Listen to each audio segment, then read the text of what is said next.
Best varicose veins చికిత్సనే పొందండి. నొప్పి లేని చికిత్స కోసం సంప్రదించండి ఎబిస్ హాస్పిటల్. శ్రీమాత్రే నమః. శ్రీ గురుభ్యో నమః. 2026 సంవత్సరం ఫిబ్రవరి నెలలో ద్వాదశ రాశుల వారికి కూడా ఎలా ఉండబోతుంది అనేటువంటి విషయాన్ని ఇప్పుడు మనం తెలుసుకుందాం. 2026 సంవత్సరంలో ద్వాదశ రాశులలో కూడా ప్రప్రథమంగా మేషరాశి వారికి సంబంధించినటువంటి మాస ఫలితాలు. మేషరాశి వారికి సంబంధించి తృతీయంలో గురుగ్రహ సంచారం.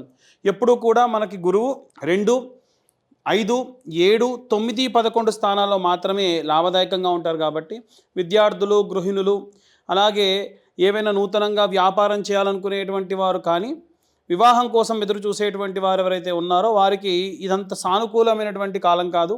గతంలోనే ఏమైనా సరే మీరు వివాహానికి కానీ, లేదా విద్యా సంస్థలు మారడానికి కానీ, లేదా నూతనంగా ఏమైనా ప్రారంభించాలనుకుంటే గతంలోనే ప్రారంభించి ఉంటే పర్వాలేదు, కానీ ఎప్పుడైతే గురు తృతీయంలో ఉంటాడో అంత యోగ్యమైనటువంటి కాలం కాదు. వీలైనంత వరకు ఈ జూన్ వరకు కూడా పరిస్థితి అలాగే ఉంటుంది.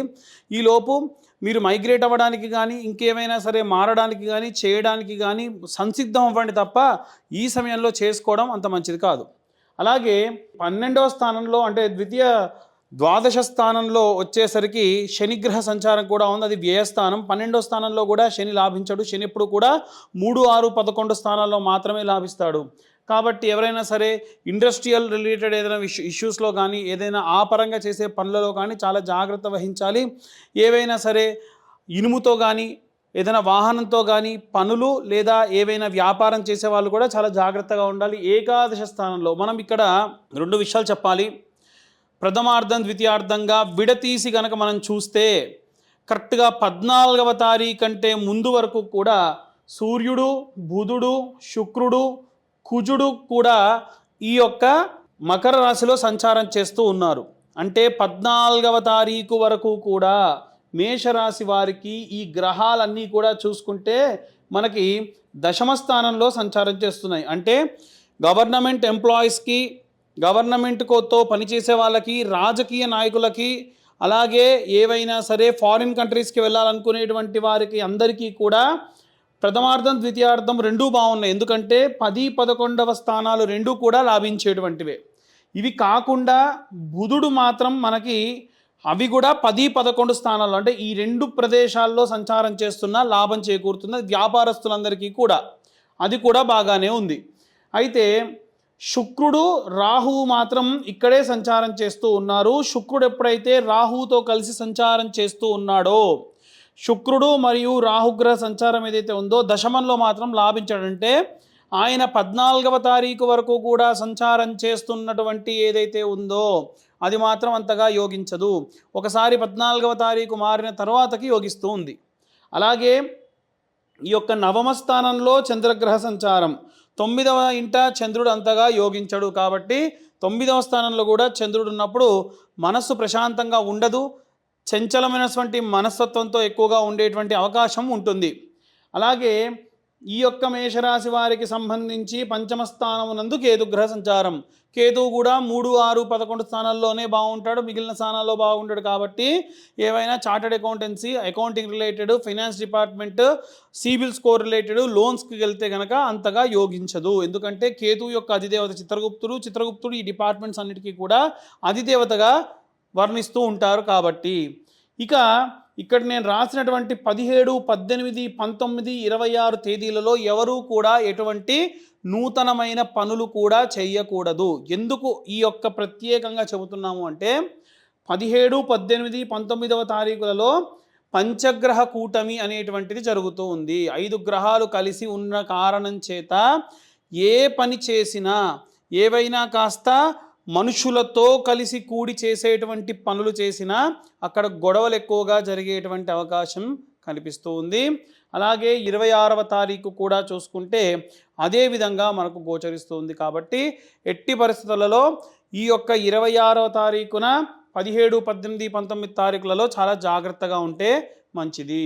ఓవరాల్గా ఈ నెలలో మేషరాశి వారికి సంబంధించిన విషయానికి వస్తే ఇటుగా సంచారం చేస్తున్నటువంటి గురుకేతువుల నుంచి ఎటువంటి సరైనటువంటి మంచి ప్రతిఫలం లేనప్పటికీ ఇటు సంచారం చేస్తున్నటువంటి సూర్యుడు, బుధుడు, శుక్రుడు, కుజుడు వలన కాస్త మంచి సత్ఫలితాలు గోచరిస్తూ ఉన్నాయి.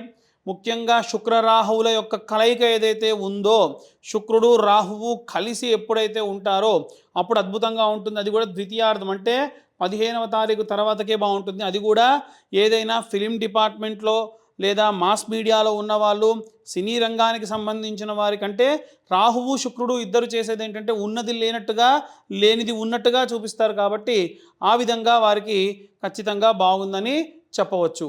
ఇక అందరూ కూడా ప్రత్యేకంగా వివాహం కాని వాళ్ళు ఏ రెమెడీస్ చేసుకోవాలి, సంతానం కాని వాళ్ళు ఏ రెమెడీస్ చేసుకోవాలి, సర్ప కాలసర్ప కుజగ్రహ రాహుకేతుగ్రహ దోషం ఉన్న వాళ్ళు ఏ దోష నివారణ పూజలు చేసుకోవాలి అనేటువంటి విషయాన్ని ఇప్పుడు మనం తెలుసుకుందాం. ఇప్పటి వరకు మనము ఈ రాశి వారికి సంబంధించి ఫిబ్రవరి నెలలో ఎలా ఉండబోతుంది అనే విషయం తెలుసుకున్నాం. మనము ఫిబ్రవరి నెలలో కొన్ని ప్రత్యేకమైనటువంటి రోజులు ఉన్నాయి. ఆ రోజులలో ప్రయోగాత్మకమైనటువంటి పనులేవి చేయొద్దు, అంటే నూతనంగా చేసే పనులు చేయొద్దు. అవి 17, 18, 19 ఈ రోజులు, అలాగే 26వ తారీఖు. ఎందుకు అనంటే పంచగ్రహ కూటమి అలాగే షష్టగ్రహ కూటమి ఇలాంటివి జరుగుతూ ఉన్నాయి. పంచగ్రహ కూటమి అంటే సూర్యుడు, బుధుడు, శుక్రుడు, రాహువుతో పాటు చంద్రుడు ఆ 2.5 రోజులు 3 రోజుల పాటు ఆ గ్రహ సంచారాల్లో ఉంది. సరే, ఆ చంద్రగ్రహం అనేటువంటిది మారిన తర్వాతకి 26వ తారీఖు వరకు మళ్ళీ గ్రహం కూడా వెళ్ళిపోయి అక్కడ కలవడం వలన ఆ కలయిక ఏదైతే ఉందో దాని వలన మనం చేసేటువంటి పనులలో ఆగిపోవడము, డిజాస్టర్ అవ్వడము, మంచి రిజల్ట్ రాకపోవడం ఎక్కువగా జరిగే స్కోప్ ఉంది. మనం ఇంత గోచారం గురించి తెలుసుకునేది దేనికి అంటే మంచి కోసమే కదా. అలాగే ఫిబ్రవరి నెలలో ప్రత్యేకమైనటువంటి తిథులు కొన్ని ఉన్నాయి. అయితే చాలామంది మనకు జాతకం కోసం ఫోన్ చేసిన వాళ్ళు కానీ వాళ్ళు అడిగేది ఏంటంటే, అమ్మ బాబోయ్ మీరు ఎక్కువ చెప్పినంత చేయలేకపోతున్నాము, 40,000 50,000 చాలామంది చెప్తున్నారండి. ఈ కాలసర్పదోష పూజలు, రాహుకేతువుల పూజలు, కుజగ్రహ దోషాలంటే అలాంటి వాళ్ళు జ్యోతిషం చెప్పించుకోవాలి అంటే కూడా 2,500 లేదా 2,000 అంటే అమ్మో అంత కూడా ఇవ్వలేకపోతున్నాం అనేటువంటి వాళ్ళు ఎవరైతే ఉన్నారో వాళ్ళందరికీ కూడా ఫిబ్రవరి 8, 10, 17, 22 తారీఖులలో ఫిబ్రవరి 8వ తారీఖు షష్ఠి ఆదివారం అవుతుంది. అలాగే ఫిబ్రవరి 10 విశాఖ నక్షత్రం మంగళవారం అవుతుంది. అలాగే ఫిబ్రవరి 17 మంగళవారం అమావాస్య అవుతుంది. అలాగే ఫిబ్రవరి 22 ఆదివారం షష్ఠి అవుతుంది. ఈ ప్రత్యేకమైనటువంటి పర్వదినాలలో మనము నవగ్రహ నవనాగ శాంతి హోమం నిర్వహించడం జరుగుతుంది. రాహుకేతువుల మధ్యలో అన్ని గ్రహాలు చిక్కుకొని ఉంటే వాళ్ళ జాతకం ఎవరైతే ఈ పూజలో పార్టిసిపేట్ చేయడానికి అడ్వాన్స్ పే చేస్తారో వాళ్ళకి క్లియర్గా ఈ 2,500 ఖర్చు అయ్యేటువంటి జాతక కుండలి 80 పేజీలలో ఉన్నటువంటి ఆ యొక్క కుండలి వాళ్ళకి ఇచ్చి డీటెయిల్డ్గా అమ్మ మీకు ఏ సర్పదోషం ఉంది, మనం పూజ చేసేటప్పుడు ఈ సర్పదోషానికి సంబంధించినటువంటి పూజ చేస్తాము అని చెప్పడం జరుగుతుంది. ఇది వెరీ లిమిటెడ్ పీపుల్తో చేసేటువంటిది. ఈ రోజున పూజ జరుగుతుంది ఫిబ్రవరి 8 అంటే ఒక 10 మంది లేదా 15 మంది మాత్రమే ఆ రోజు అకామిడేట్ చేయగలం. అలా ఉన్న రోజులన్నీ కూడా ఎందుకు ఇన్ని రోజులు చూసాము అని అంటే లేడీస్ ప్రాబ్లం ఉన్న వాళ్ళు కూడా ఉంటారు, డేట్ ప్రాబ్లం ఉన్న వాళ్ళు ఉంటారు. కాబట్టి పూజలో పార్టిసిపేట్ చేయడానికి ఫిజిబిలిటీ ఉండాలి అనేటువంటి కారణం చేత.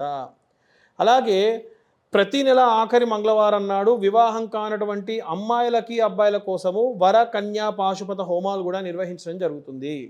కాబట్టి ఈ వర కన్యా పాశుపత హోమాల్లో పాల్గొనదలిచిన వారు ఈ ఏ పూజ చేసినా సామూహికంగా అందరూ కూర్చోబెట్టి చేసినా ఎవరి పూజా సామాగ్రి వారివి, ఎవరి హోమగుండం వాళ్ళది, ఎవరి అర్చకుడు వారికి సపరేట్గా ఉంటారు.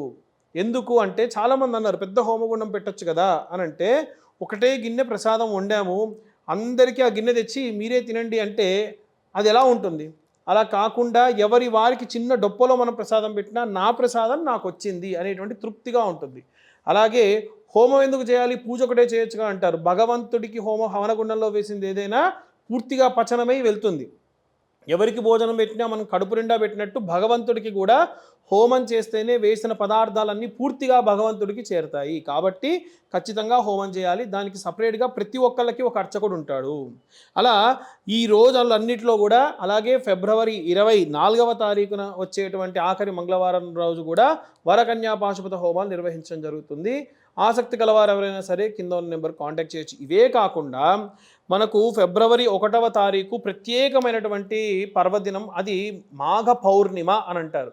ఈ మాఘ పౌర్ణిమ రోజున వీలైతే సముద్ర స్నానం చేయడం, త్రివేణి సంగమ స్నానం చేయడం, గోకర్ణ క్షేత్రం లాంటి చోట పితృదోషాలు, అలాగే స్త్రీ శాపము, మాతృశాపము, గోశాపము ఉన్నటువంటి వారికి ప్రత్యేకంగా ఈ యొక్క గోకర్ణ క్షేత్రంలో 31వ తారీఖు ఇక్కడి నుంచి వారిని తీసుకొని వెళ్ళి గోకర్ణ క్షేత్ర దర్శనం చేయించి ఆ యొక్క దోష నివారణ పూజాది క్రతువులు, ఫుడ్, అకామిడేషన్ అంతా కూడా నేనే ఫెసిలిటీ చేస్తూ వారిని మళ్ళీ అక్కడి నుంచి అదే రోజు తీసుకొని రావడం జరుగుతుంది. ఇలా ఎవరికైనా ఉంటే కూడా ఆసక్తి గల వారు కింద ఉన్న నెంబర్కు కాంటాక్ట్ చేయొచ్చు.